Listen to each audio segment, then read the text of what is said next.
Today's shir is there a mitzvah to speak Hebrew? Is speaking Hebrew a mitzvah? The Medrash of Ikra Rabbah tells us that even though the Jews were a memtesh sharei tumah, Jews were on 49 levels of tumah, one of the reasons that they merited to exit Egypt, despite their 49 levels of tumah, that they did not change their language. They continued to speak Hebrew. So why is it so important to speak Hebrew? They didn't change the language, and therefore that was one of the reasons they were redeemed despite being in 49 levels of tumah. But the question is there a mitzvah to speak Hebrew or not? One of the 613? Is it one of the 613 or not? That's the $64 question. But before we get there, look at our sheet, side number 1. On side number 1, Pasuk Yud Chet. You see that? V'samtem as devorei Eila. I'm reading the text on side number 1, Pasuk Yud Chet. This is the Shema. Masha, this is the Shema. It's taken from Pasha's Ekev, Pasuk Yud Chet. V'samtem as devorei Eila. You shall place these words, Ala vavchem v'al nafshechem, on your heart and on your soul. Ukshartem otam l'osayetchem, you shall tie them for a sign on your hands. L'tofes beinenechem, and an ornament between your eyes. It says the sentence devorei Eila alavavchem. You shall place these words of the Torah alavavchem. What does alavavchem mean? On your heart. Shouldn't have said Evelyn bilavavchem? Shouldn't it say in your heart? Why should you place the words alavavchem instead of what? Bilavavchem. The Baal HaTanya asked this question. What's the difference between placing on your heart or in your heart? Ray, you hear the question? No, I'm just listening. The question is, why do we say in the Shema and Pasuk Yud Ches, God says, place these words on your heart, the words of Torah on your heart, instead of in your heart? And on your soul and not in your soul. Shouldn't it say in your heart and in your soul? Heart and soul. How to get that in? So the Baal HaTanya, Ben Yamin, asked this question. And he says, and that I put it in my language, I think it's called the trickle-down theory. Trickle-down theory, or the coattail effect. Just occupy yourself with Torah, even though you don't understand it yet, even though it's done in a superficial way. If you just attach yourself to the words of Torah, even though it's not in your heart yet, it's only on your heart, eventually it'll seep in, Ray. It'll seep in. I think it's called seepage. Yeah, it'll seep in. So, alavavchem v'al nafshechem. But if you stick with it, it will trickle down from in your heart into your very soul as well. But anyway, I want to comment on Rashi here. Look at Rashi Yud Ches on the left column. The something is devorai. You should place these words. Af la'acha shetiglu. Even though after you go into galut, heyu mitziyonim b'mitzvot. Even when you are no longer living in Israel, you're in exile, you should distinguish yourself and do mitzvot. Hanichu tefillin, continue to put on tefillin, vasu mezuzot, and do the mitzvah of mezuzah and tefillin, kidei shelo lechem chadashim keshetachzaru. They shouldn't appear new to you when you come back to Eretz Yisrael. So the only reason that you're doing mitzvahs in Chutz La'aretz is that they should not appear strange when you come back to Israel. You hear that? That's pretty incredible. Doing mitzvahs in Shmutz La'aretz is only what? Practicing. Kidei shelo chadashim, they shouldn't appear new to you keshetachzaru when you come back home. How do we know that? Rashi quotes Jeremiah. Yesh lecha daf? Rashi, v'chein lecha. Rashi quotes Yirmiyahu. You see that? Yirmiyahu. Hatzivi lecha tziyunim. The Jews are about going to exile, Babylon, Long Island, Chorban Bayit Rishon. So Jeremiah, what's the word Yehud? Exhorts them? Is that the word? Exhorts them. Hatzivi lach tziyunim. Put up for you signposts. Continue to occupy yourself in mitzvahs when you're in Babylon, Long Island, that when you come back home, they shouldn't appear to you chadashim. So Jeremiah is saying the only reasons that you do mitzvahs in Babylon and in Borough Park is only practice. That you shouldn't forget how to do them for keeps when what? You come back to Pisgat Zev. Okay? No. What? No. That's what Rashi says. Don't say Rashi says it. That, but I don't have to agree. Wow, right. Tradition. Da, da, da, da. Dr. Abramson, how do they learn this Rashi in Teaneck, New Jersey? Or in Lakewood? Maybe, that's the better maybe they skip it. Maddie, how does Maddie learn it? I don't know, they skip it. But anyway, let's get back to our topic. Is there a mitzvah to speak Hebrew? So look at Pasuk Yud Tet in the text. You shall teach them to your children, ledaber bam, to speak in them. Ledaber bam, to speak in them. What do you mean to speak in them? What language? Remember that song, Teach Your Children Well? Who sang that? Teach Your Children Well. Ray, they got that from Pasuk Yud Tet, the text. You shall teach your children well, ledaber bam, to speak in them. When you sit in your house, when you're walking on the road, when you lie down, and when you get up. So look at Rashi, ledaber bam. Rashi in the left column, it's underlined, I think in yellow, right? Ledaber bam. It is? It's just underlined. It's not in yellow? They call me mellow yellow. Ledaber bam. Rashi's quoting the Sifri. Soon we'll see where he's coming from. You have it, Shelley? Mishah shaben yodea ledaber. As soon as a child begins to speak, lamdeu. What's the first words you teach him? Sesame Street?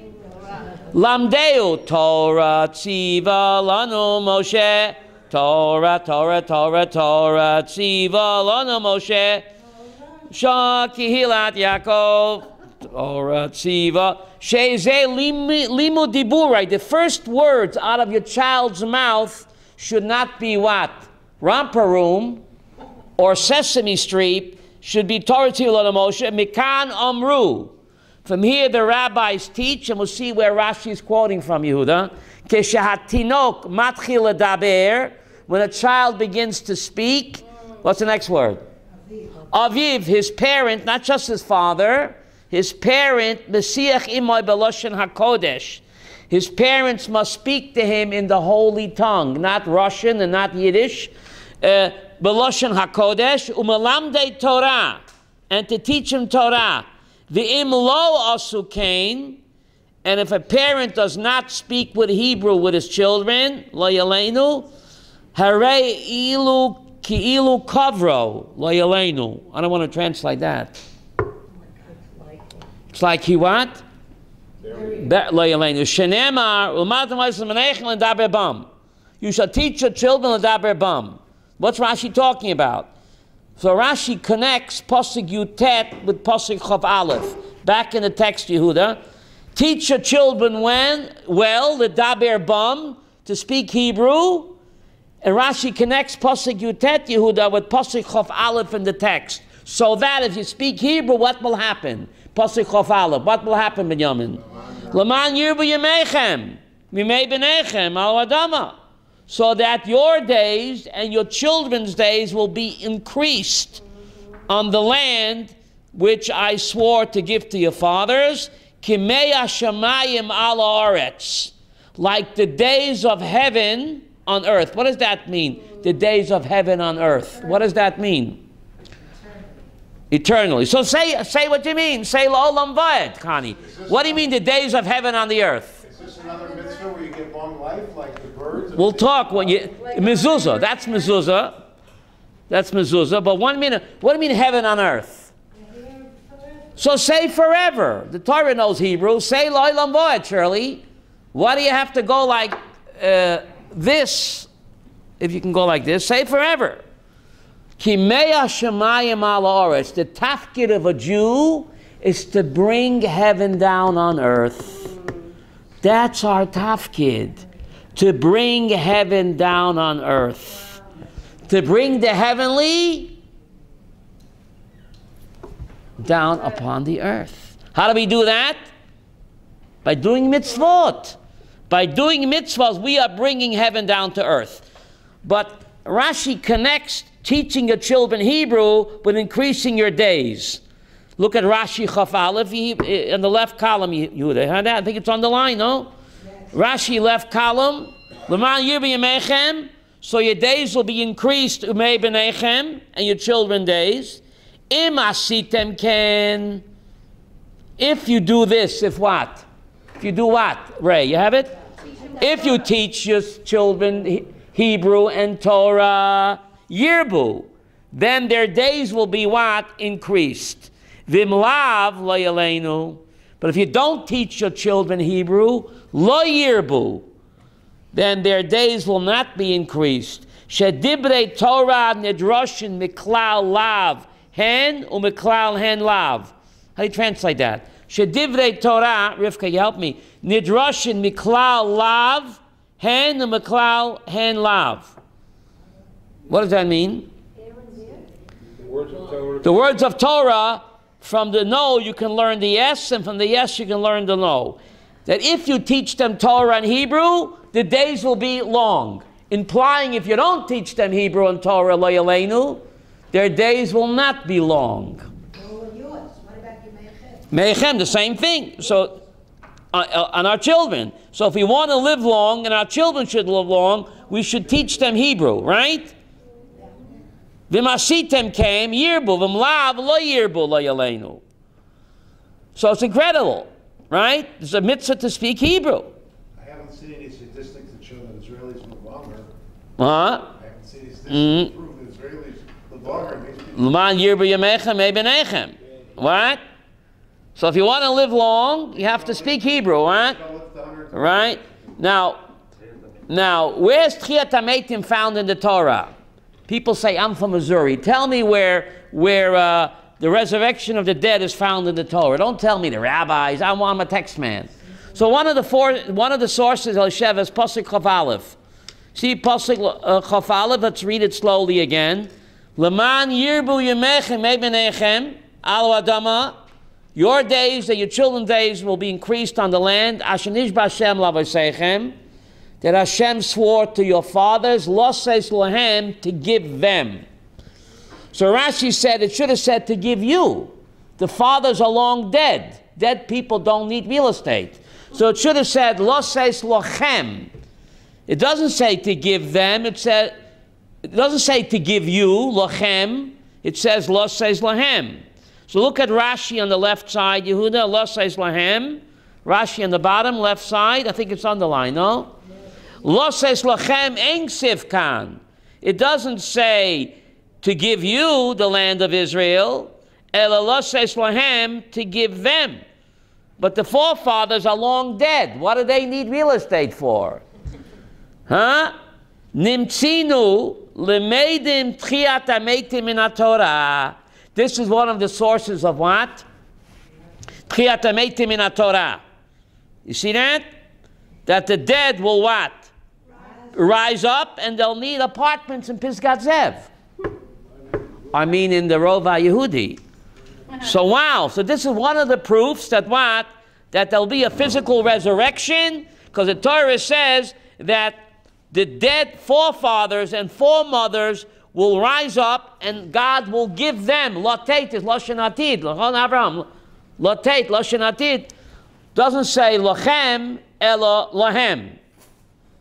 Mikan lemeidim tchiyat hameitim min haTorah. Okay? So it seems to be an open verse that Rashi quotes the Sifri. We'll see in a minute where he's coming from to speak Hebrew. But before we get to that, I want to focus on Pasuk Kaf. We have Pasuk Kaf. Uchasaftam al mezuzah beitecho bisharecha. There's a mitzvah to put a mezuzah on your doorpost, right?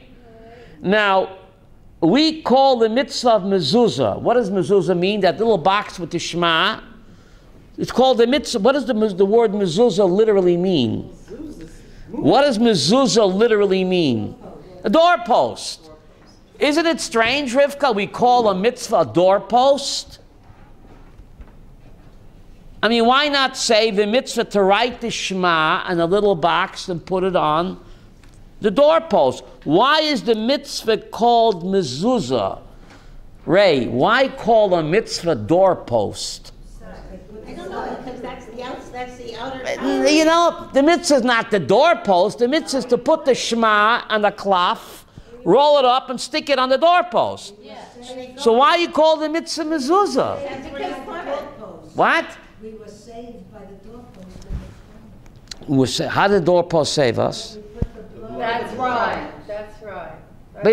But that's the blood. That wasn't the mezuzah. No, but the doorpost The Shema. represented the... No, in Mitzrayim we didn't have no mezuzah. We smeared, tell us, we mirrored the lamb chop blood. I mean the shawarma blood on the inside of the house.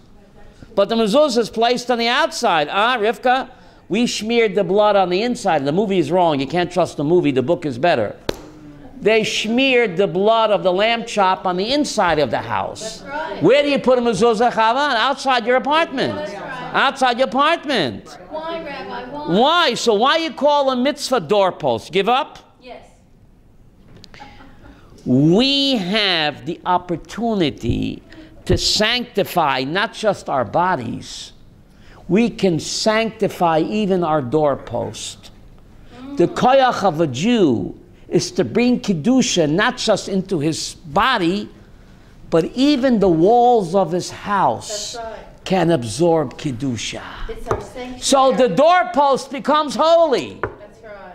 I can turn myself and my house into a living sanctuary Good. to house the Shekhinah. So therefore, the mitzvah is called doorpost. Through putting the mezuzah on the doorpost, we sanctify our doorpost. The Jewish home becomes holy. Not just the Jewish body, the Jewish home becomes holy. There's Kedusha in the Jewish Where it walls. says to speak Hebrew, all the Jews in Europe did not. So that's Masha, that's what I'm going to talk about. Don't steal my thunder. I'm building up to the here. Now,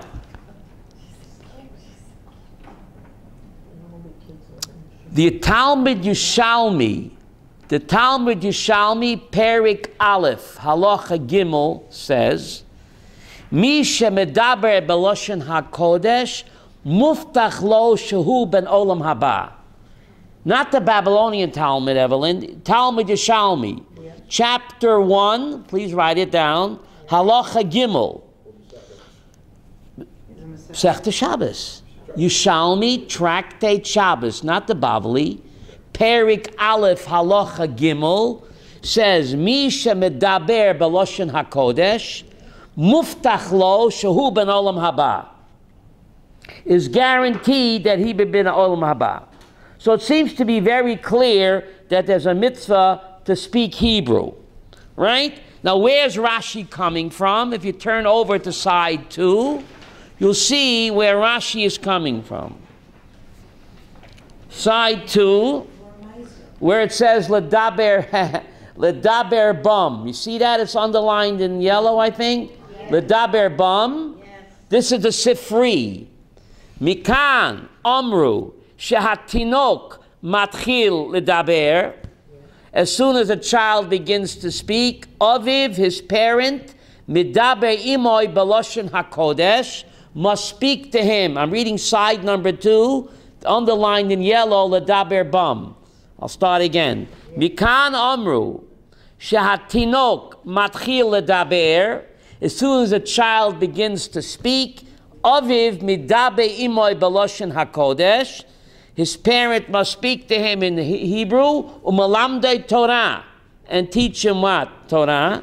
V'meino medaber imo loshen hakodesh. But if a parent does not speak to his child in Hebrew, v'eino malamdo Torah, and he does not teach him Torah, Royalo kilo kavra. It's considered layalenu, as if he buries his own child. Shenema, how does the Sifri know that?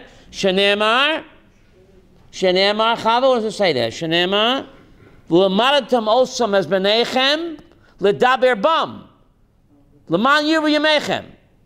See that Sifri connects the verses. Teach your children well, ledaber bam, to speak Hebrew. And then, leman yiru yemechem me benechem. And then, your days and the days of your children will be what? Prolonged. Prolonged, okay? So there seems to be an open mitzvah over here to what? To speak Hebrew. But the problem is, well, the Rambam in Perish HaMishnayos, where the Mishnah says, be careful to observe a light mitzvah like a heavy mitzvah. Heavy zor mitzvah kala chamura. The Mishnah in Avos says, be careful to observe a light mitzvah like a heavy mitzvah. Says Rambam, what's a light mitzvah? Rambam says, speaking Hebrew. Be careful to observe the mitzvah speaking Hebrew like you're careful with a mitzvah chamura. What's a mitzvah chamura? Shabbat, Brit Milah. So in Masechta Avos, in Perish HaMishnayos, the Rambam says that speaking Hebrew is a mitzvah min HaTorah. And be careful to observe it as it would be a heavy mitzvah like Shabbat and Brit Milah. The problem is, in the Mishnah Torah, in this Yada Chazak array, he doesn't mention one word about speaking Hebrew. So that's a puzzle. He wrote the Perish HaMishnayos when he was 24 years old. And he wrote the Mishnah Torah much later. So the question is, why, Shelley, he doesn't include what he writes in the Masechta Avot, there's a mitzvah to speak Hebrew, why he omits it in his Mishnah Torah. What did he write the things in? What? In what languages did he write the Mishnah Torah? Rivka hit a home run. Ooh. He wrote Perish HaMishnayos in Aramaic. And Ibn Tibon translated into Hebrew. And in his Aramaic parish, he says speaking Hebrew is a mitzvah min HaTorah. In the Mishnah Torah Yada Chazaka, which he wrote what? In Hebrew, much later, and he wrote it in Hebrew, there, he doesn't say Hebrew is a mitzvah. So it's Olam HaFuchri. In his Arabic parish on the Mishnah and Avos, he wrote it in Arabic. And Ibn Tibon translated in Hebrew, there he says speaking Hebrew is a mitzvah. But in his Hebrew work, the Mishnah Torah, which he wrote in Hebrew, there for some strange reason he omits it. He doesn't say anything about speaking Hebrew as a mitzvah. And all of the poskim, they all wonder, what's up with the Rambam? And what's up with the Rambam, Ray? And also the Shulchan Aruch doesn't mention speaking Hebrew at all. The Shulchan Aruch also does not mention speaking Hebrew at all. So the question is, what's up with that, right? What's up? What's up? If you're reading it in Hebrew in the first place. Yeah. And the Torah Tamima wonders. I mean, you have it underlined in yellow, but it's kind of very small. The Torah Tamima, he wonders on that. See footnote Nun Bet? Take out a magnifying glass. Footnote Nun Bet, I think it's underlined there. He wonders why the Rambam changes his mind and he doesn't mention in the Yada Chazaka anywhere there's a mitzvah to speak Hebrew. How come the Shulchan Aruch doesn't mention what? Speaking Hebrew as a mitzvah, when the Sifri says clearly that there is a mitzvah to what? To speak Hebrew. So it looks like there's some kind of Watergate cover-up, David. So he says here that Torah Tamim is shocked by it, and he can't figure it out. And it's very difficult why the Rambam changes his mind. Right? He doesn't mention anywhere in the Mishnah Torah as a mitzvah to speak Hebrew or to learn Hebrew. So what's up with that, right? So the Torah Tamimah proposes, he says, that perhaps the reason is that when the Jews went to Galut and they no longer had their own country, So if they no longer had their own country, they didn't have the desire anymore to speak Hebrew. So they got influenced by the nations where they lived, and perhaps that's why the mitzvah lapsed. That's what he says, perhaps. You had to integrate into the society. Where you lived, so you spoke Russian, or you spoke German, or Ladino. What? Go shopping. You had to go shopping. You had to live. No, but Yiddish became the important language. Yiddish, but why Yiddish? Yiddish is a slang of, isn't it a slang of German? And Ladino, isn't Ladino a slang of Spanish? Yeah. The Mamloes, the Mamloes was written in Ladino. Straight, Ladino is You know, if you spoke Yiddish, right. you went to Russia, you went to Romania, you went to Italy, you had a common language. That's why they did speak Yiddish. Yeah. Even the yeshivas that you went to, you did not learn Hebrew. That's right. We had Hebrew as a subject. Right? As a subject. We took it in 45 minutes. We took it, and but all the rabbis spoke in Yiddish or in English. The shurim were all in Yiddish and English. It's no better than learning French in English, for example. But you're saying when they were in Egypt, they kept the Hebrew. But that's it, Masha. In Hebrew, in Egypt, they retained the Hebrew language, and that was one of the reasons that they were redeemed, even though we were a Mem Teshari Tumah.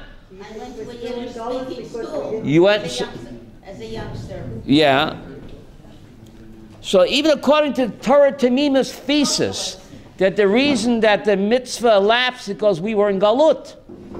So you have to speak the language of the Russians or of the Germans where we live. But now there's no excuse, Evelyn. Now that we live in Pisgat Zev, Baruch Hashem, in Eretz Yisrael, now there is no excuse, Dr. Abramson. Now the mitzvah should be resurrected again. Right, Maddie? I think so. What? The person who resurrected it wasn't even religious. You heard what Masha said? That's right.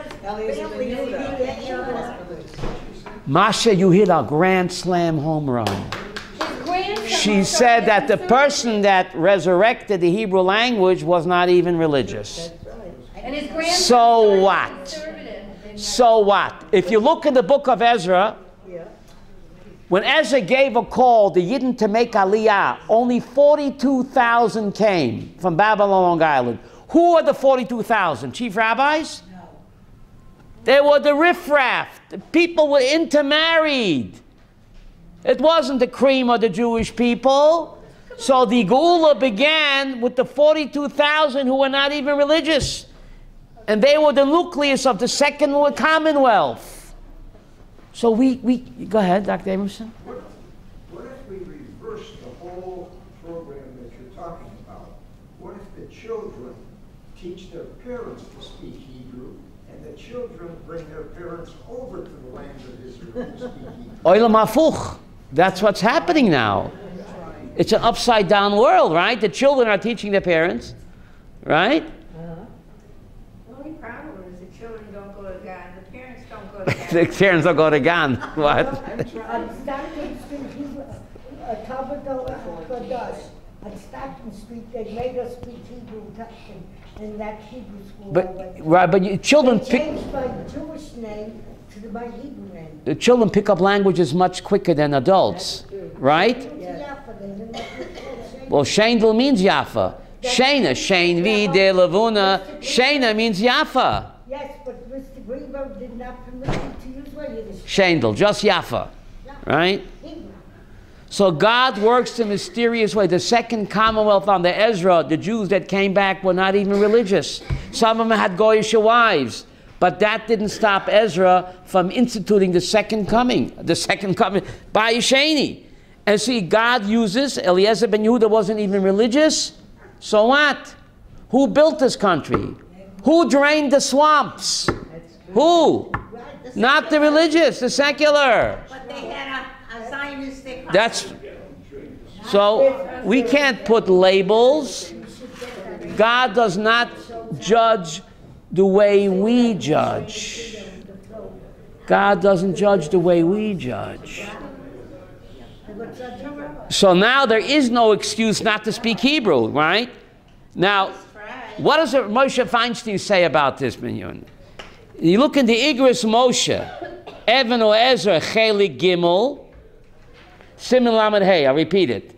In the Igros Moshe, Even o Ezra, hope you're writing it down, Chelik Gimel, Siman Lamed Hey, says that when you speak Hebrew, you're doing Kiyum HaMitzvah. You're doing a Kiyum HaMitzvah.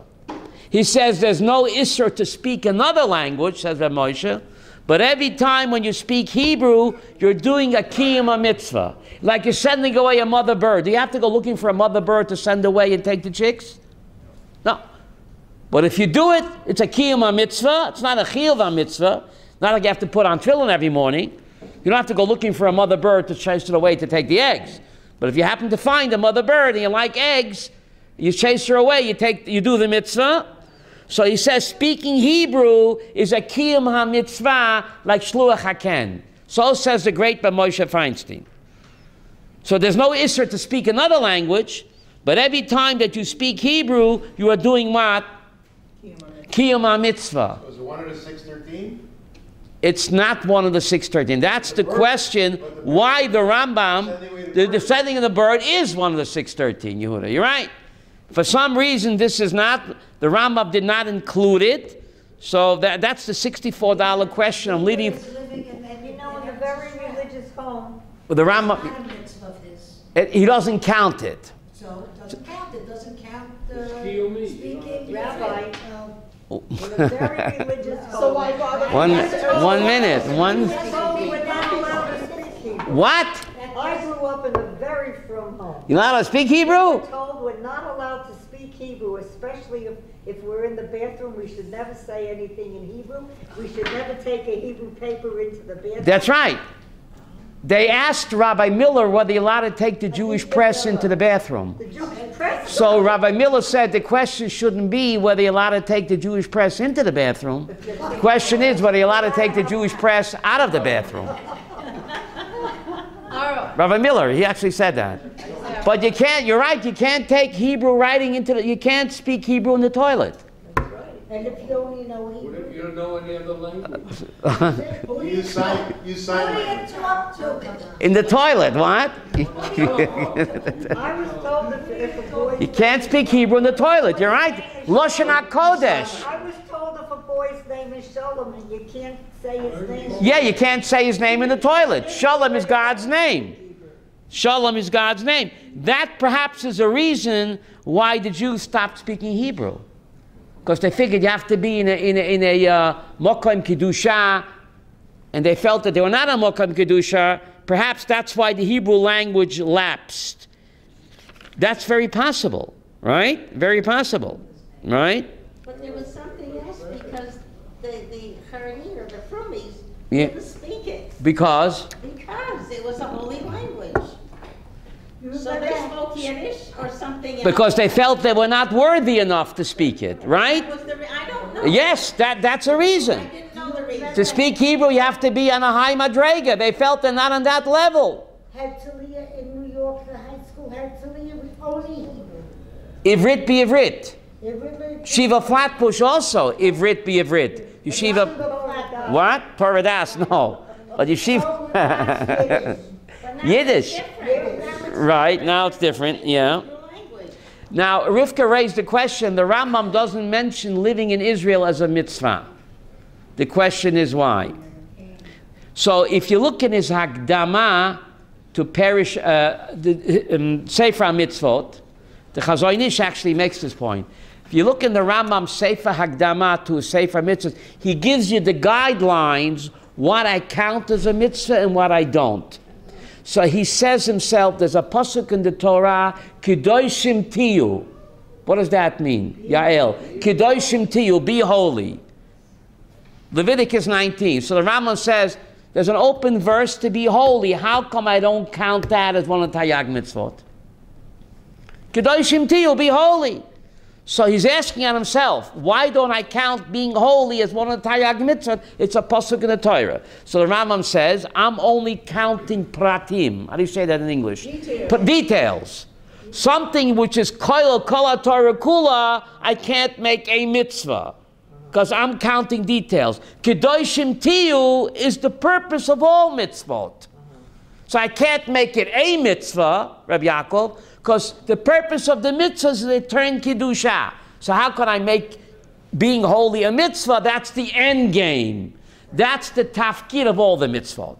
That's what he says. Says the Chazon Ish, the Rambam gave you the guidelines. He only counts details. Something which is the end game, which is the climax, the purpose, he won't count. So the same reason why the Rambam doesn't count living in Israel as a mitzvah, the same reason he doesn't count Kedoshim Tiyu, says the Chazon Ish, no less. That's the, and perhaps speaking Ivrit, but you guys are wonderful. Something which is the end game, like speaking Hebrew or living in Israel or Kedoshim Tiyu, that cannot be a mitzvah, Benjamin. That encompasses all. That encompasses Kol HaTorah Kula. Because if you don't understand Hebrew, how can you really study Torah? And if you don't live in Israel, all the mitzvahs you're doing are only what? Practice b'Ivrit. Targil. Yeah, the Chidush, Benjamin, I'm glad I came today. So the Chazon Ish, not me, says, the Rambam, don't pick on him, he gave you an example. He says, whatever is koila kola Torah kula, I'm not going to count as a mitzvah. That's the end game. So he picked Kedoshim Tiyu. Says the Chazon Ish, living in Israel and speaking Hebrew is like Kedoshim Tiyu. It can't be a prat, Yehuda. It's the end game. So living in Israel and speaking Hebrew is not counted as a mitzvah. Because what? It's more than a mitzvah, Evelyn. It sums up the tafkid of mitzvot. To live in Israel. To attain Kedusha. But if you don't speak Hebrew, how can you really understand the Torah? You cannot understand the Torah if you don't understand Hebrew. I'll give you a classic example. If you read even a good translation, how wrong it is. Art Scroll is a good translation. On the phrase, V'yahavta ro'yacha kamocha, Art Scroll says, love your neighbor as yourself. That's a good translation? Terrible. Love your neighbor as yourself? Maddie, get real. Now, unlike other religions which are pie in the sky, fancy slogans, Judaism is not fancy slogans. Judaism is not a religion, it's a way of life. How could the Torah command something which is against human nature? Love your neighbor as yourself, Shelley? That means next time I go on vacation, I got to ring my neighbor's bell. Say, come, I'm going on a cruise. Come along. Next time I go to buy myself a pair of shoes, I got to ring my neighbor's bell. Come along, we're buying a pair of shoes. Come on. Look in Art Scroll. But in Art Scroll says, love your neighbor as yourself. That, of course, is totally wrong. It's not possible. Can the Torah of Abraham command something which is against human nature? How could a person love his neighbor like himself? So how do you translate it?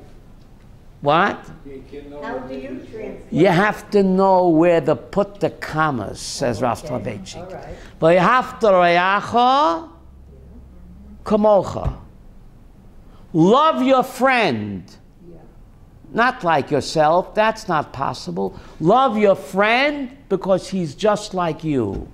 Love your fellow Jew. He is just like you. Not like yourself. You have to love him because he's just like you. What do you mean just like me? Ani Hashem. Ani Hashem. What does Ani Hashem got to do with it? Rabbi Avram. V'after kamocha. Ani Hashem. What does Ani Hashem got to do with it? I know I'm God. What does loving your friend got to do with Ani Hashem? In the image of. Says Rav Soloveitchik, L'haftar yacha psik. Kamoich Ani Hashem. You have to know where to put the commas. Love your friend. Why should I love him? Kamoicha ani Hashem. Because he's just like, what do you mean he's just like me? He doesn't look like me. He doesn't act like me. Ani Hashem. Ani Hashem. God says you all have a piece of me inside of you. You all have a godly soul. I'm a soul, man. We all have a chelik Elohai mimal. So it doesn't say love your neighbor as yourself. That's totally wrong. So if you don't know Hebrew, you get all mixed up. Is the Torah being serious? Love your neighbor as yourself? Come on. It doesn't say that. It says, V'hafta ro'acha kama, love your friend, kamoicha ani Hashem. Love your friend because he's just like you. What do you mean he's just like me? Ani Hashem. We all have a tzelem Elohim. We all have a chelik Elohai mimal. Love your fellow Jew, not like yourself. Come on. Because he's just like you. Because he's a Jew. We're all connected. We all have a piece of God inside of us. Love your friend as yourself. What does that mean? Whose life comes first? Chayecha koidmin. I have a canteen of water and you don't, and we're both stuck in the middle of the Sahara Desert. I have to drink it. I cannot give it to you.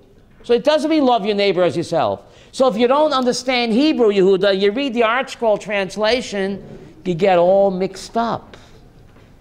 Is that connected, Rabbi, is that connected with Kol Yisrael, Arafim, Kol Yisrael, Ravens, all Jews are responsible one for the other. Because we're all connected. Isn't that all connected? We're all connected. We all have a tzelem Elohim. Right? So therefore we have to love each other, not like ourselves. That's not possible. It doesn't say that. V'hafta ro'acha kama. Love your friend, kamoicha ani Hashem. He's just like you. What do you mean just like me? Ani Hashem. What does ani Hashem got to do with it? We all have a tzelem Elohim. We all have a chelik Elohai mimal. Right? But Goyim have tzelem Elohim. True. Keep the 7. That's right. If a Goy keeps the 7 Noachide laws, you have to love him too. In fact, the Rambam tells us, and the Chafetz Chaim, that all the laws of Chesed and all the laws of Tzedakah apply to a Ben Noach. Shelley, you know that? Look at the Rambam, Hilchos Tzedakah, and look in the Chafetz Chaim, in his book of Mitzvot, that all the laws of loving kindness and charity that apply to a Jew apply to what? Wendell Jones. Wendell Jones and people like him. Ben Noach. Who's Wendell Jones? Wendell Jones, Indiana Jones. He was the classic, based on his life, by the way. The classic Ben Noach. There's a Ben Noach movement in the world. Noachites, keep the 7, go to heaven. And the Rambam says that all the laws of Chesed and Tzedakah apply to what? The Noachite. That's pretty incredible. Yeah. And there's even one mitzvah that applies to him, Benjamin, that doesn't apply to a fellow Jew. In last week's parsha, it says you should give nevela to the ger. Do I have to give my steak to a fellow Jew? There's no mitzvah to give my steak or my lamb chop to a fellow Jew. But there's a mitzvah for nevela meat. Last week's parsha. To give nevela and treifa to a ger toshav. What's a ger toshav? A Noachite.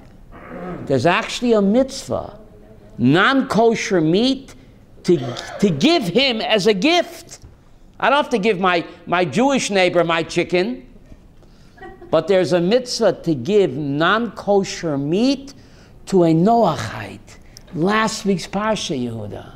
The ger titneno, it says to a ger toshav, to give him a gift. So if you don't know Hebrew, and if you read even a good translation, you get what? You get all mixed up. It's lost in the translation. So therefore, every Jew should learn and understand Hebrew if he really wants to understand God's word. So now we heard a big chiddush. Why speaking Hebrew is not listed by the Rambam? For the same reason the Rambam doesn't list what? Living in Israel is a mitzvah. Not because it's less, because it's more. For the same reason he doesn't list Kedoshim Tiyu, Shirley. So the Chazoni says the master gave you the guidelines. Something which is koilol kol Torah kula. How do you say that in English? Something which is koilol kol Torah kula, that includes the whole Torah. The Rambam told you he's not going to list it. He doesn't have to give you more than one example. He gave you kedoshim tiyu, but he also means speaking Hebrew, ledaber bam, and he also means what? Living in Eretz Yisrael.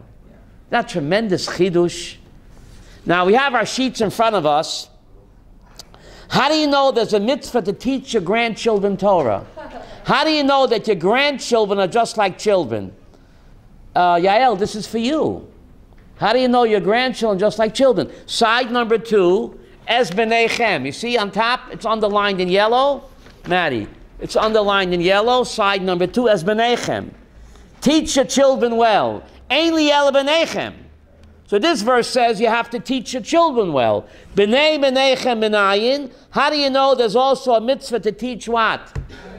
Grandchildren. So you know Hebrew. Talmud Loimar, it says in Parshat that Chanan Rivka, what does it say?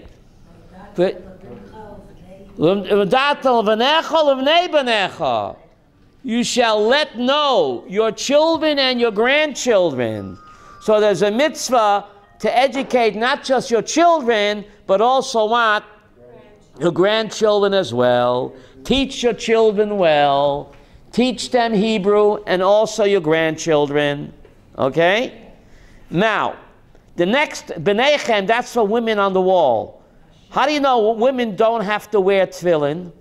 If it ain't broke, don't fix it. You see the next source? Yehud, as B'neichem, you have that? I think it's underlined in the yellow. Noshim Pituros Mikrishva B'tefillin. Women are exempt. You have it there? It's underlined. Women are exempt. Women do not have to say the Shema, and women do not have to put on tefillin. What? Women do not have to put on tefillin, and women do not have to what? Say the Shema. You know that? Good thing you came today. Not even once a day. Hello, don't be more religious than God. Women, if they want, they can say Shema, but they're not obligated to. Women are exempt. They do not have to say the Shema, and they do not have to put on tefillin. If they want, they can say the Shema. But putting on tefillin, even if they want, they should not, because putting on tefillin is cross-dressing. See, women, they're exempt. They don't have to say the Shema. But if they want, they get extra credit. They say the Shema. But putting on tefillin, not only are they exempt, they're not supposed to put on talis and tefillin, because putting on talis and tefillin, Benjamin, is called cross-dressing. And there's a law in the Torah that a woman cannot wear what? Men's clothing. And Targum Yonasan ben Azil says on the law that women should not wear men's clothing. Lahi kli gever al isha. Pashi kitei say, a men's article of clothing should not be on a woman, says Targum Yonasan. What is that? Talis and tefillin. So if a woman puts on talis and tefillin, she thinks she's doing right. She's actually transgressing a negative commandment of cross-dressing. How are you going to get through to them? I hope they listen to this here. RabbiSprecher.com. They mean well. They mean well, but they don't know. They're not educated. Right? Right? They have to be educated. So putting on talis and tefillin is called cross-dressing, and a woman is not allowed to do that. She doesn't need the talis and tefillin. She's demeaning herself. We need the talis and tefillin to what? Bond with Hashem. Women don't need the props. Chava. Women are naturally bonded to God. You know better than me. I don't have to tell you. The Rabbi Bachai says this, not me. I need talis and tefillin. I need a lulav and an esrig.